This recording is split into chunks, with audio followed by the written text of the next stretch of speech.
Hi, everybody. Welcome to English Digest. I'm Stephanie. I'm Tom.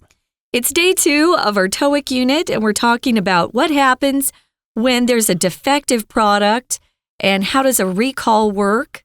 How does a company recall those defective products? And some of the English that's associated with it. So on day 1, we had an emergency response team get together, and they talked about the recall crisis. If you have a defective product, especially one that will affect people's health, you want to move on it immediately and get a game plan going, figure out what you're going to say. You want a lot of transparency so that people will continue to trust your company in the future. You don't want it to harm your reputation. That's really, really important. There have been some really significant recalls in the past. Tom and I were talking more about some recalls with cars that had problems that led to the deaths of people. Those are really serious. So this is an important topic to talk about, but also to be able to express yourself in English. Okay, so this is a document that's being distributed to the customers of this particular company that manufactures air purifiers. Let's find out how they phrased this, how they let their customers know about the problem and what they're going to do about it.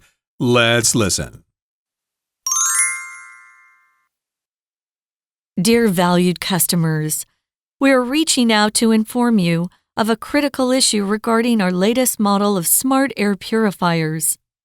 It has come to our attention that some units from recent production batches may overheat after extended use. Please know that we take the safety and satisfaction of our customers very seriously, and we are acting swiftly to resolve this situation. Upon receiving the initial complaints, we immediately initiated an investigation. Preliminary findings suggest a potential defect in the cooling fan component. Rest assured, we are working closely with our engineering teams to confirm the cause and implement a permanent fix as soon as possible. To ensure your safety, we are issuing an immediate recall of all affected units as a precautionary measure. If you have purchased a smart air purifier manufactured in the last 2 months, we urge you to cease using it immediately and contact us for a replacement or full refund. To assist you during this recall process, we have set up a dedicated hotline and customer service team to handle your inquiries and guide you through the return procedure. We sincerely apologize for any inconvenience this may have caused. Your trust in our products is immensely important to us, and we are committed to restoring it by upholding the highest standards of quality and transparency. Thank you for your understanding and cooperation. Sincerely, Customer Support Team.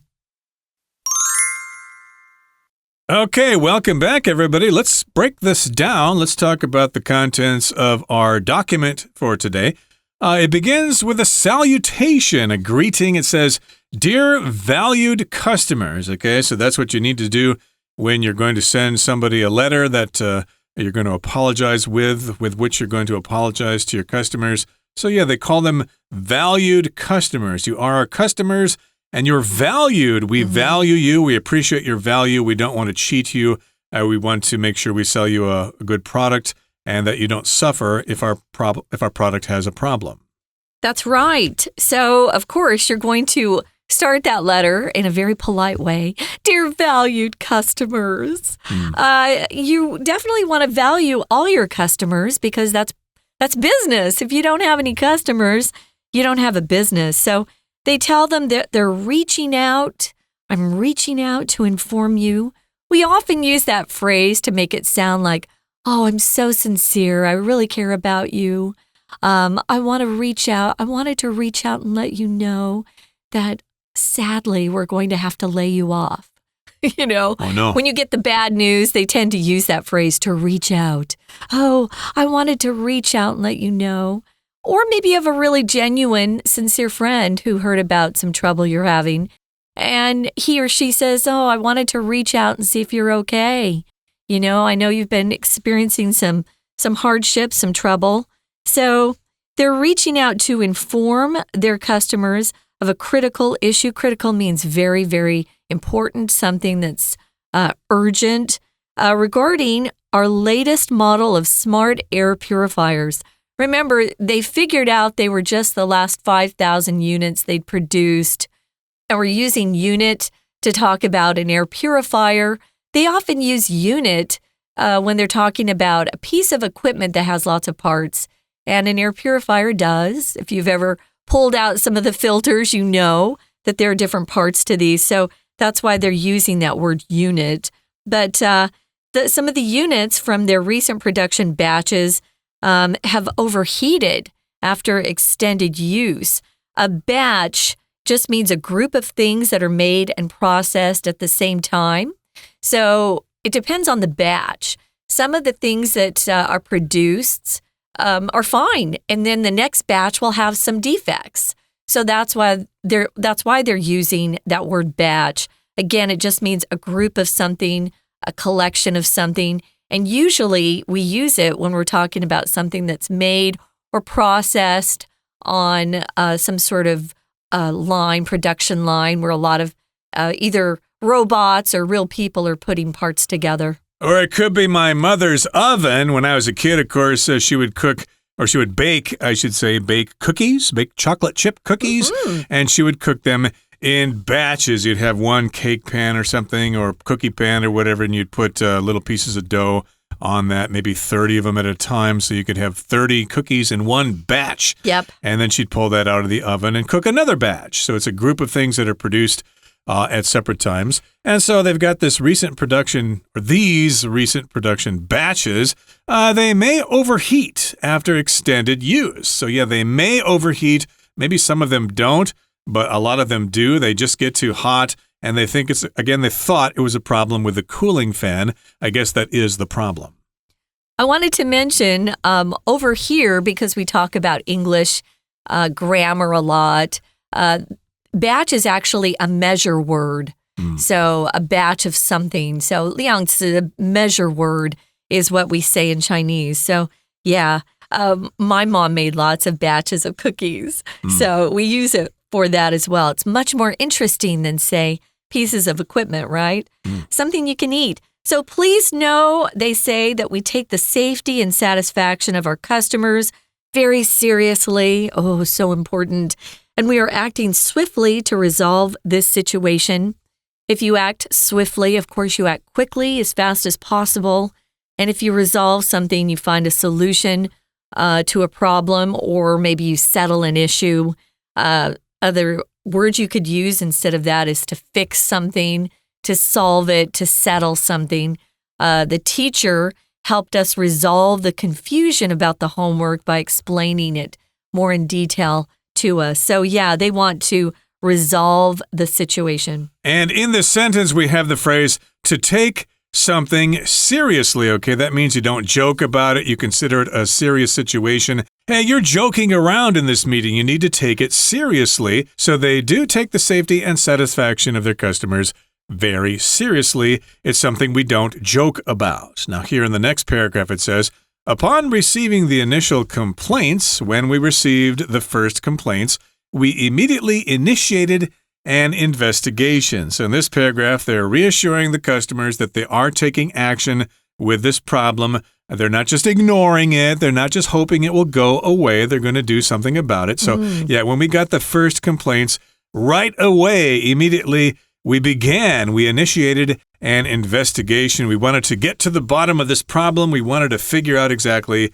what was wrong with these air purifiers. So yeah, preliminary. They have preliminary findings that are suggesting a potential defect in the cooling fan component.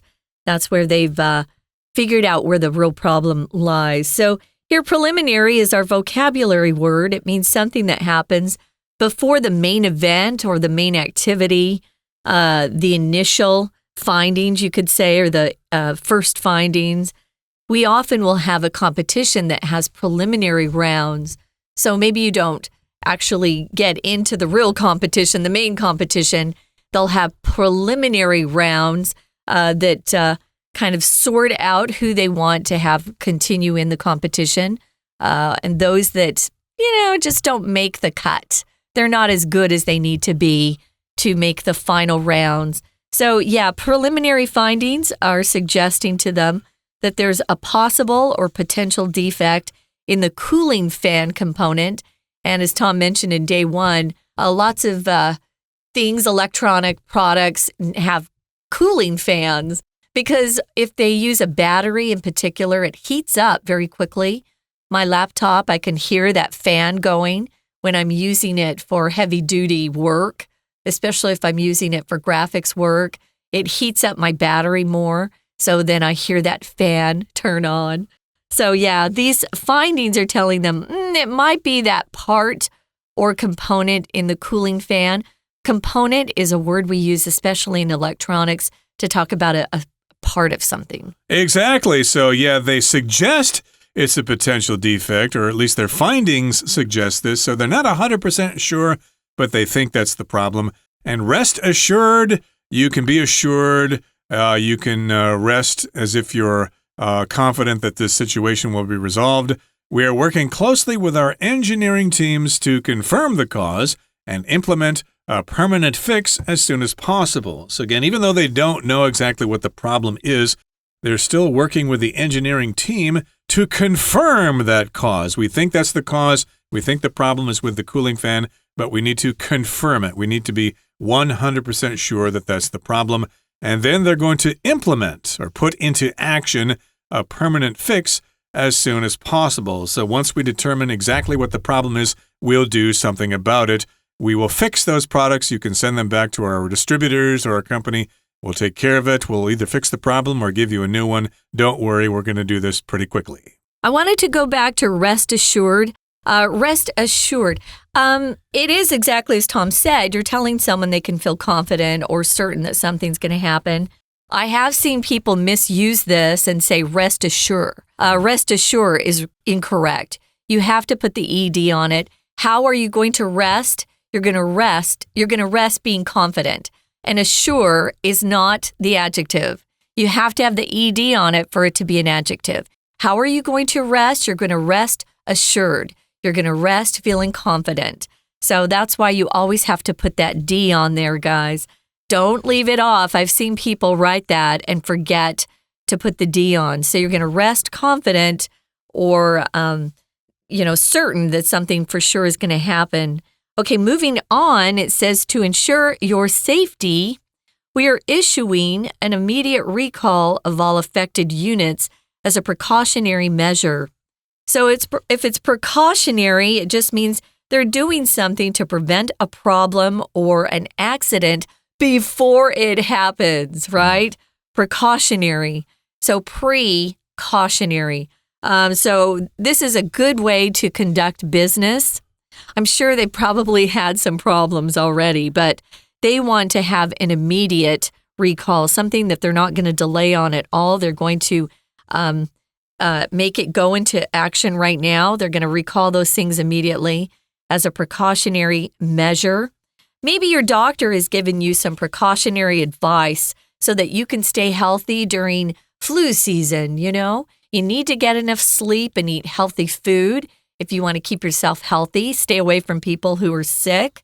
And that's precautionary advice. So this is great. It's protective advice, you could say. They're trying to do their best to avoid any potential or future problems. Yep, and the next sentence says, if you have purchased a smart air purifier manufactured in the last 2 months, we urge you to cease using it immediately and contact us for a replacement or full refund. Okay, so again, we want to mention that they found some problems with some recent batches of these particular air purifiers. Yeah. I guess the ones that were manufactured longer than 2 months, maybe 3-4 months or years before, don't seem to have this problem.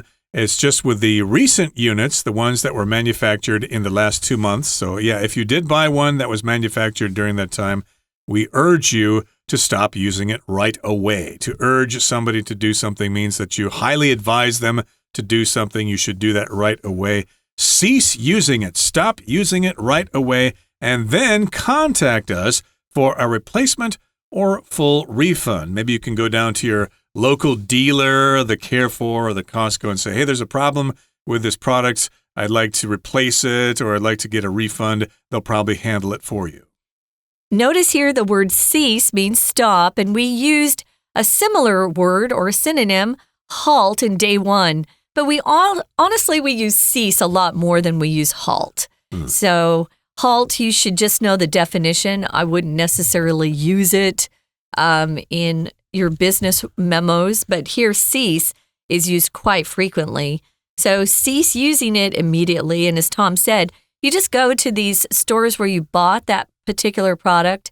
They've already been contacted by that brand, and they know that you don't need a receipt as long as you can prove that you have that product. Just bring it to the store and they'll give you a new one. Yeah, they're not going to expect you to take the product all the way to the factory in mainland China or someplace like that. Or even still have a receipt from months ago. Indeed, yeah. Make sure you keep that receipt. These things happen sometimes.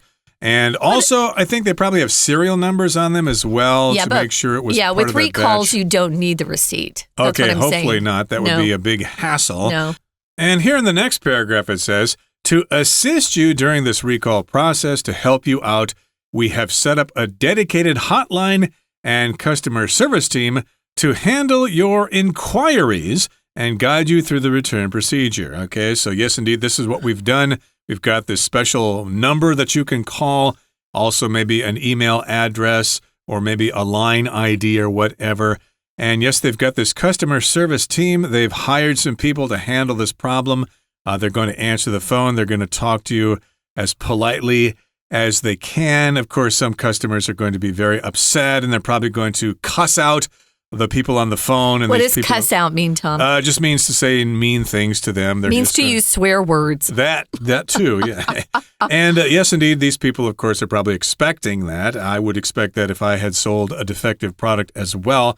And here we've got the word inquiry. That just refers to the time when you ask about something. And we should say inquiry is the American pronunciation. I think in Britain they say inquiry more often, although I've heard inquiry read in the U.S. as well. It's been pronounced that as well. But yeah, I think most people say inquiry. Inquiries or inquiries. Inquiries. You hear both. Yeah, that's so true. And guide you, they want to help guide you through the return procedure. Of course, there's a process. You probably have to fill out paperwork and put your name, phone number, stuff like that on there.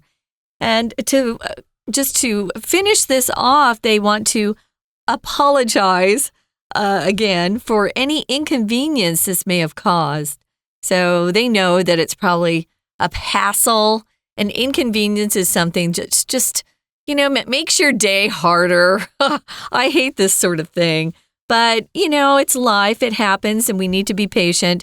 Don't take out any anger that you might feel on the store employees. It's not their fault. They end by saying your trust in our products is immensely important to us. Immensely here means very. So that's so true. And they end it by saying we're committed to restoring that trust by upholding the highest standards of quality and transparency. If you uphold something, it means you support it, you maintain it. We often talk about upholding the law, right? Uphold the law. And it just means you're going to support it, you're going to maintain it, and you want to defend it. So they want to uphold the highest standards of quality and transparency. That's why they're reaching out. Remember, reaching out to those valued customers and letting them know. And they want to restore their reputation. To restore just means to return it to its original condition. And yes, they want to uphold their highest standards of quality and transparency. We want to let you know what we're doing. We don't want to hide anything. We have nothing to hide. Just ask us. We will tell you. And here's how they end the letter. Thank you for your understanding and cooperation. Now, I've heard this word pronounced incorrectly many times. I think a lot of people here in Taiwan have problems with the double O there. Cooperation. Cooperation. I've heard cooperation. I've heard that quite a bit. That sort of sounds like corporation, so be careful there. It's got an extra syllable there, cooperation. And you're kind of putting that W sound in, kowa. Yeah. Right. But I have heard people say cooperation or something that just sounds really weird. Yeah. But in any case, we do know what you mean, though, according to context, but it's better to try to pronounce this as best you can. So yeah, thank you for your understanding and cooperation. Sincerely, customer support team. Okay, so hopefully they can resolve this problem and people will be satisfied and they'll be breathing nice, fresh, clean air at home. And remember, cooperation means you're working alongside others towards a common goal. So you want to cooperate as best you can to make a situation better, to make it go more smoothly and work itself out. Right now, guys, we're going to listen one more time to our Chinese teacher. Yeah, it's time. And then we'll be back for our discussion questions. 听众朋友大家好，我是 Anna。我们昨天在这个多益单元带大家看了 James 召开了 emergency meeting 紧急的会议他请 Sophie 跟 Ryan 一起来讨论一下，因为最近他们的这个 air purifier 空气清净机好像有 overheat 过热的这个问题，所以他们基本上一定要 recall 召回回收所有的这一些空气清净机。那他们有特别提到就是说呢，为了要保护他们自己的 reputation 一个商誉，他们决定用的一个策略就是 transparency 要透明公开。所以今天我们要带大家来看一下他们写好的一个 statement， 这个给顾客的声明长什么样子。什么叫做透明？到底要怎么写这封信才是又有礼貌又有说服性，又可以保护住自己公司的 reputation 呢？好，再来一开始呢，我们再来写信的时候，当然一定会有称 Dear 谁谁谁嘛。我们看到 customer 前面居然还有一个形容词Dear valued customers， 尊敬的客户，很有价值的客户。好，那第一段当然就说我们这个写这封信到底要做什么？其实在英文的写作当中，不管是段落写作啦，或者是写信啦，基本上在一开始就要说明这封信的目的是什么。甚至你如果用 email 的话，那个所谓 email 的标题写的关键字都很重要，到底主旨是什么东西呢？我们来看第一段的第一句，他说We're reaching out to inform you of a critical issue。 我们是要告知您有一件事。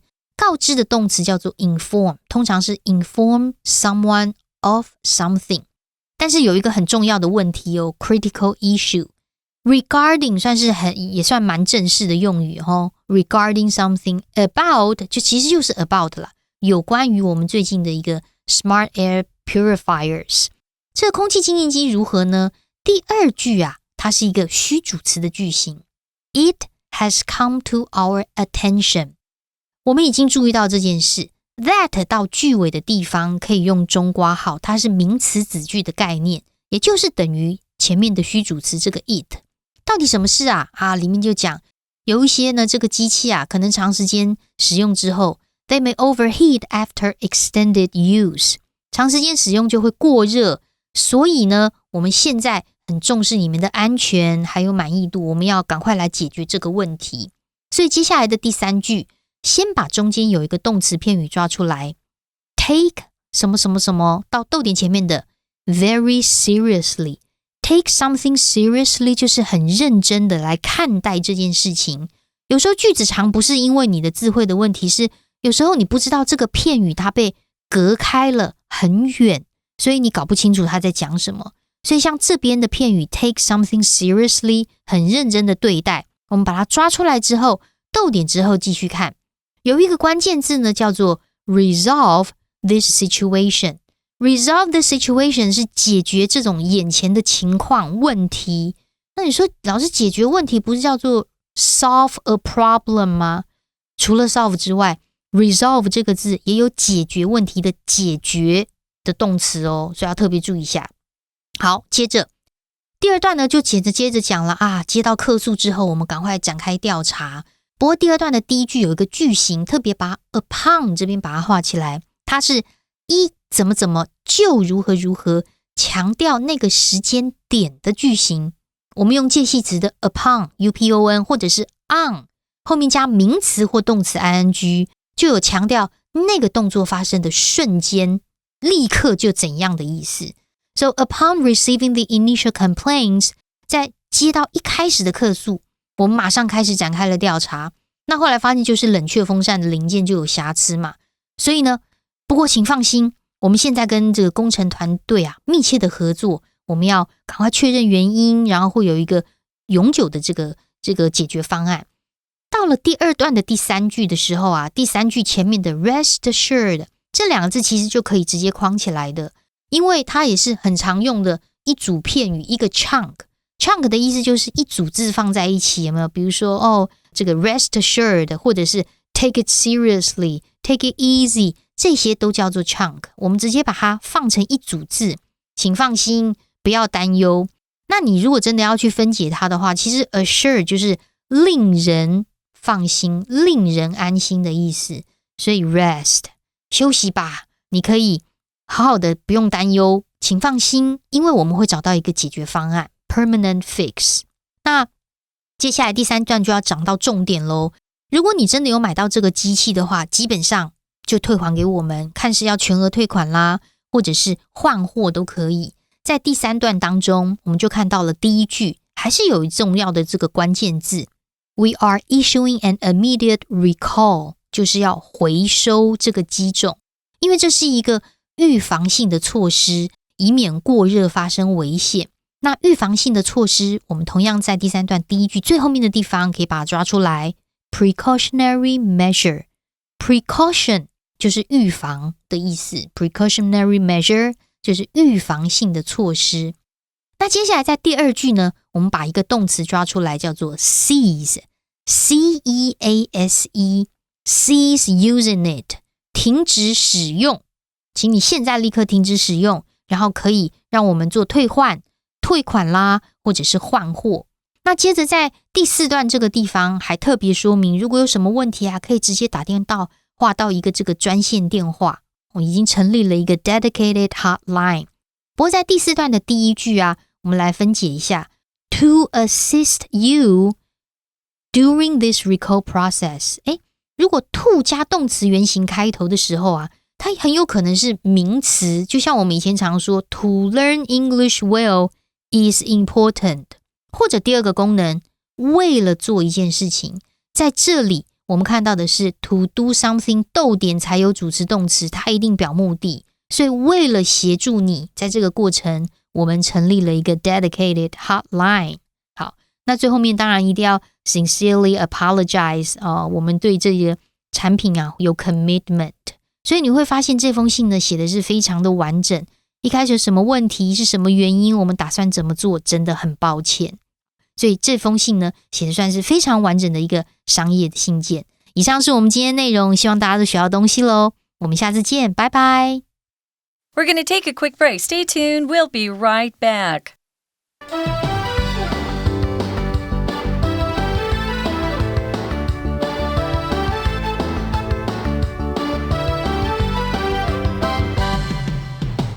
Okay, welcome back, everybody. We've got a couple of discussion questions for today. It's all about a recall or a company's reputation. So here's the question. How important is a company's reputation to you when you're making purchasing decisions?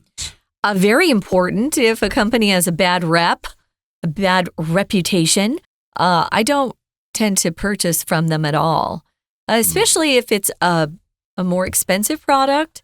Ooh, why would I want to do that? I want to buy quality as cheaply as possible, but quality is important. Maybe to some people, quality isn't as important. Maybe they have a lot of cash to burn, which means cash to waste. But I don't. I don't want the hassle of trying to go and buy another product or even returning one that's defective. Exactly. Nobody wants that hassle. It's important to me as well. I used to read Consumer Reports. It's kind of a magazine in the U.S. that rates products and stuff like that. A lot of times I would read that first before making a purchase. I have not read that magazine in many years, but of course there are local sources that can tell you what brands are reliable. Like Toyota, for example, I've always thought they were reliable despite that recall 20 years ago. And of course the car that we bought way back in 2018 is going strong today. Now, nice. Yeah, indeed. And maybe other cars would be just as reliable as well. Let me ask you this one then. If you were in charge of handling a product recall, what steps would you take to ensure customers would be satisfied with the solution? Well, I can't really add anything to what was done earlier today. You'd send out some kind of message. It's a message that includes an explanation of what's going on. You're straight to the point. You're not beating around the bush.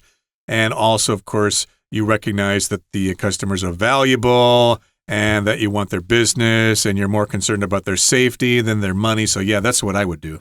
I might give them a coupon, too, for a future purchase, just for the hassle and inconvenience of it all.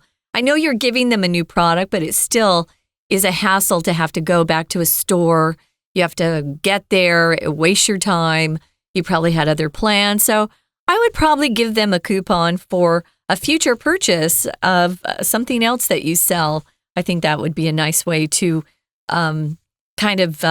reimburse them for their time. Maybe send them a box of very fancy pineapple cakes. That might make them happy as well. Okay, that brings us to the end of our discussion for today. It's the end of our lesson as well. So thanks for joining us.